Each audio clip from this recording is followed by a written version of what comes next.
if you could give your 20-year-old advice, and we're both young here, so it's not too long ago, but your 20-year-old advice, self-advice, what would it be? Yeah, I think the biggest thing, man, is like, don't get so focused on the outcome, but like really enjoy the journey. Because as I've grown as an entrepreneur, it's very, very easy to get focused in on the goal, right? And you guys have probably heard this before. I was in Costa Rica, is 2010. I had a chance to watch a guy named Sri Krumar or something like that talk, and he talked about something called the if-then complex. And he said, so many of us get stuck in this gap mentally where we go, if this happens, then I will finally be X. If this happens, then I'll finally be happy. If this happens, then I'll finally be fulfilled.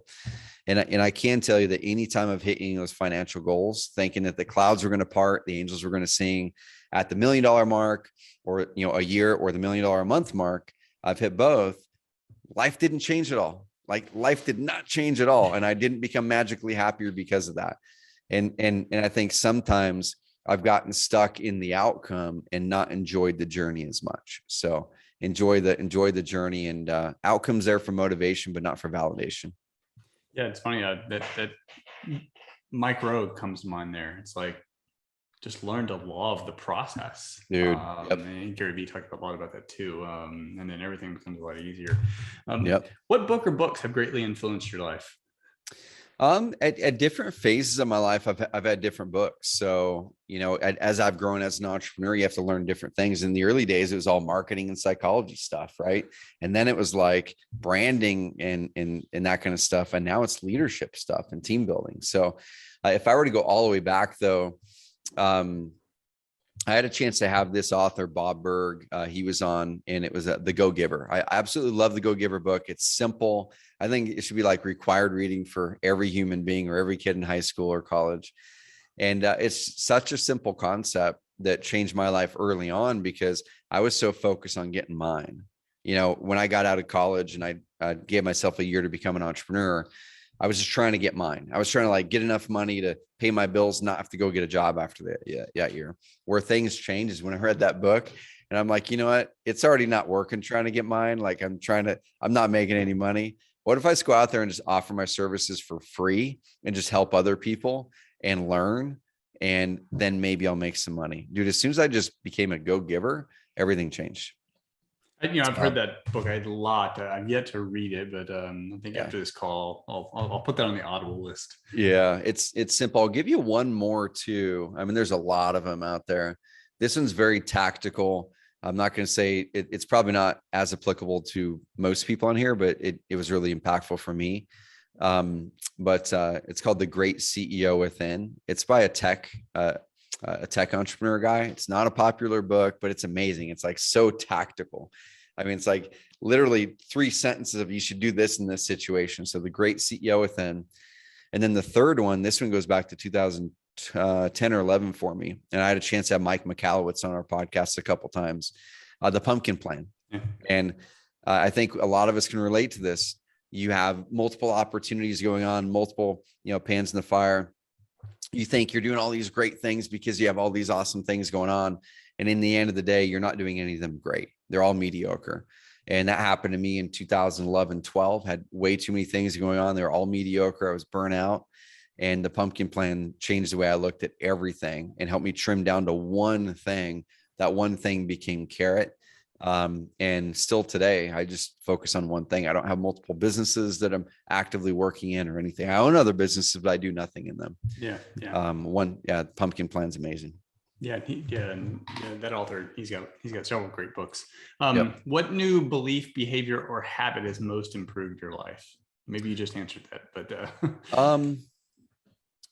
yeah, I'm going to go back to the thing I said in the first one. I think as a high achieving entrepreneur, it's very easy to be in the gap. A book I read called The Gap and the Gain recently by Dan Sullivan really talks about that. And so this has helped me a lot.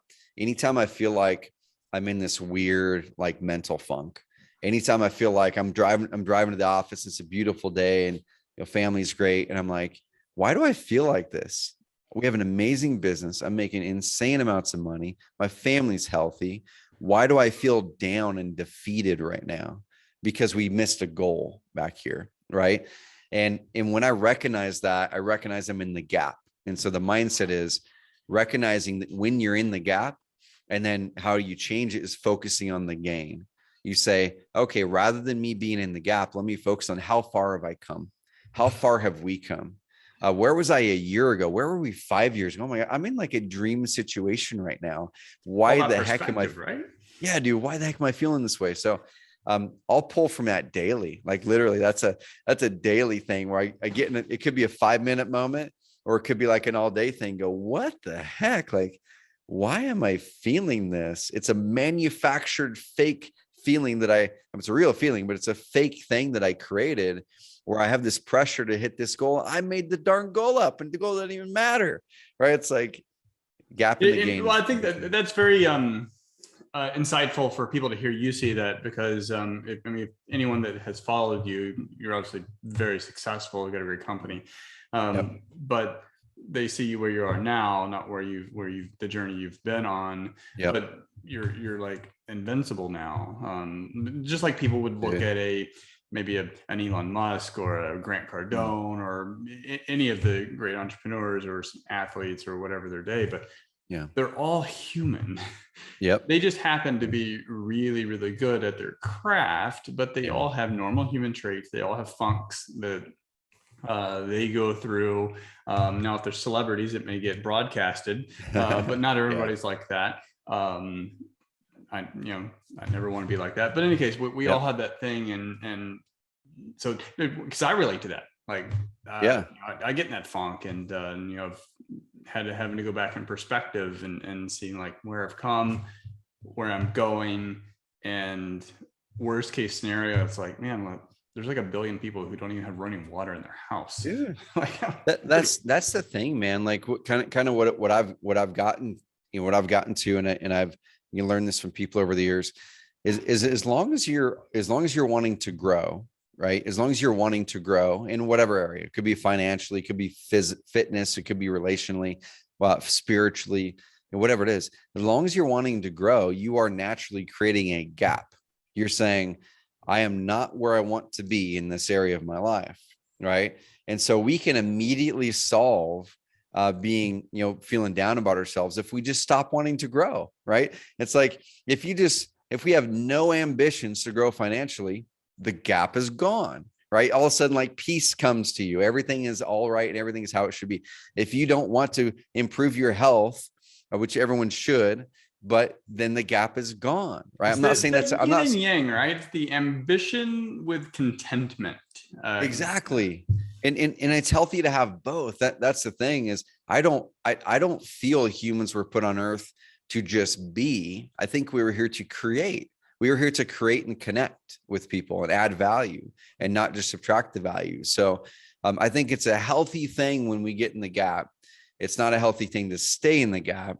And that's where I think we have a lot of entrepreneurs burning out or wondering if the entrepreneur dream is real, is we're not going back and having the gratitude to think of, well, shoot, look at this position I'm in and let me be grateful for it. One last thought in this, Chris, is you'd kind of mentioned, well, shoot, where you are, Trevor, or where guys way ahead of I am, they all feel it. The difference between an entrepreneur making 300,000 a year and an entrepreneur making, let's say 30 million a year, or whatever the number is there might be some skill sets they learned along the way, like hard skills, but mostly it's they learn how to deal mentally. They learn how to learn the right next set of skills at every 3 and 10 things break. At $100,000, there's a different set of skill sets you have to learn to get to 300,000. At $300,000, there's a different set of skill sets to get to $1 million. And then you have to delegate different things. At $1 million to 3 to 10, it's different skill set. And then you delegate different things at each level. And so as long as you can see that map and know that at 3s and 10s, you're going to have to grow, then you can then start to kind of feel like you figured that you haven't figured the game out, but you at least know the game board's in front of you. It's like, okay, I know the game now. Now I just have to figure out how to get through this. Love it. Love it.